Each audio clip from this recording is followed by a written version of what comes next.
Bugün Bakı Apellyasiya Məhkəməsində hakim Camal Ramazanovun sədrliyi ilə Yeni Fikir Gənclər Hərəkatının sədri Ruslan Bəşirlinin vaxtından əvvəl azad edilməsi ilə bağlı ilkin məhkəmə qərarından verilən apellyasiya şikayəti təmin edilməyib.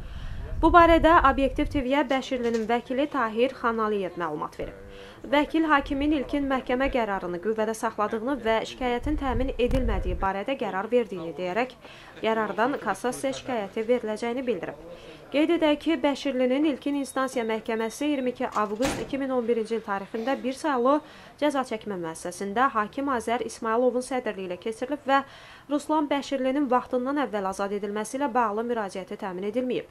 Xatırladaq ki, Yeni Fikir Gənclər Hərəkatının sədri Ruslan Bəşirli 2005-ci ilin 18 may tarixində parlament seçkiləri ərəfəsində həbs edilib.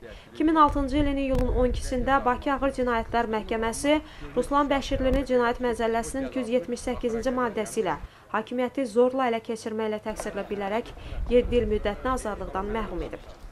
Yeni Fikir Gənclər Təşkilatı sədrinin 2005-ci ilin parlament seçkiləri ərəfəsində Müsavat, AXCP, ADP-nin yaratdığı Azadlıq seçki blokunun mitinqlərində nümayiş etdirdiyi fəallığına görə şərhlənərək həbs edilib.